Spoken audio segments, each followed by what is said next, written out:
my dear Armitas. Today I will be reacting and reading to one of our most popular series by EJ, which is I Don't Want to Be an Idol. The characters of this fiction are BTS members, Ban Si-hyuk and OC Anye. Let's read the description.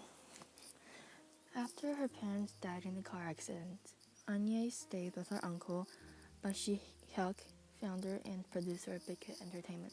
Because of his popularity, she tries to avoid the media. But meeting his company's popular boy group BTS didn't help.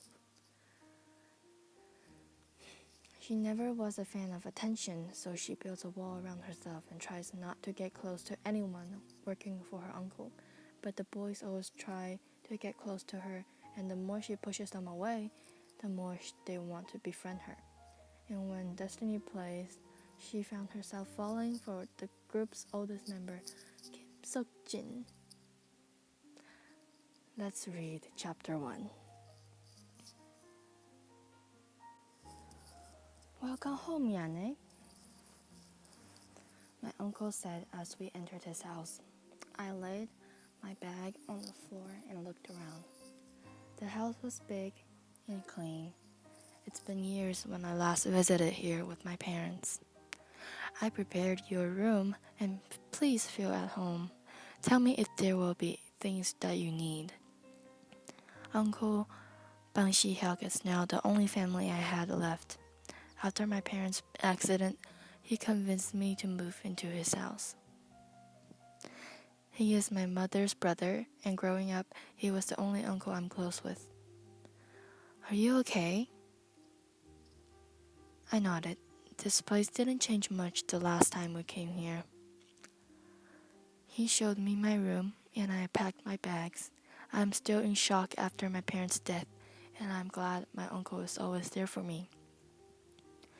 Even though I know how busy he is with his company, I was very thankful that he took the time to mourn with me. Do you want to go out and eat later? He asks. I smiled and nodded. Sure, and thank you for being there. He walked towards me and gave me a hug. It's you and me against the world, Yane. Is it okay if we stop by the company for a while? He asks when we finished our dinner. I don't mind. It's still early, so that's fine for me.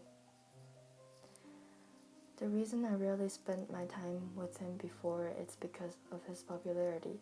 He is the CEO of an entertainment company, and of course, there was a lot of media surrounding him.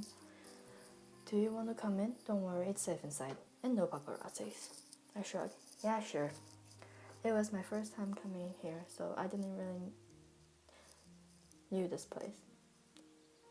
I followed him to his office while he was on his urgent meeting with his staffs. I just looked around his office. There were a lot of trophies for BTS displayed in a glass cabinet. They were literally his sons. He would talk about them when he visits us, and he was very proud of how long they have achieved. I am a big fan of their songs because my uncle would bring home some of their albums and I listened to them quite often. I got startled when I heard a knock. I don't know if I should open or just wait for it to go away. I am the only one in the office since my uncle is in a meeting on the other room. I choose not to answer the door.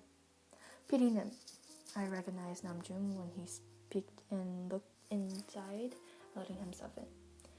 He's in a meeting, I answered. Oh, he told me to come here and wait for him. Oh, I stood up from the couch and motioned him to sit. It was honestly awkward. I didn't know if I should introduce myself to him. He smiled at me and I did the same. Then the door opened and one by one the members came in. I was so overwhelmed because we were all in the same room and that just made it more awkward. They kept on looking at each other and back to me. They must be wondering who I was. I was ready to excuse myself and go out when the door opened and my uncle came in. Her breathing relief. What are you guys doing here? He was surprised to see them. He looks at me at the corner. You sent me a message, Namjoon replies. I didn't. Namjoon brought out his phone and showed him the text message. Oh, my bad. I sent that to the staff. I might have added you on the list. Sorry about that. But since you're all here, how's the preparation for your comeback?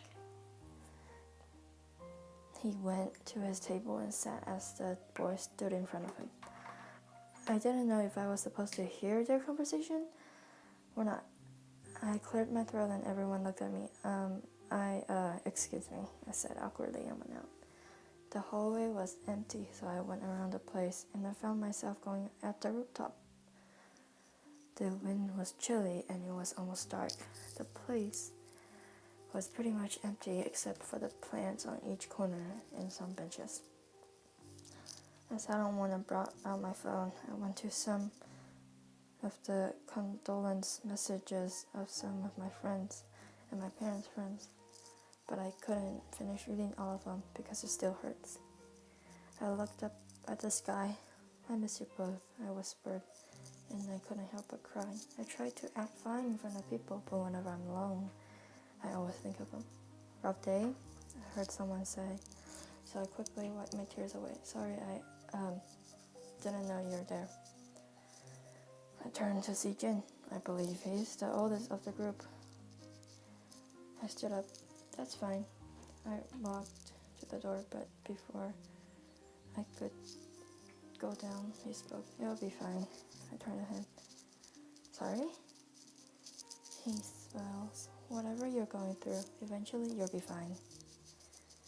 For all what's worth, hearing him say that, it comforted me in some way. I really enjoyed reading the chapter, and I think this story is really well written. I believe this story needs more attention from people, so that's why I'm recording it and posting it here.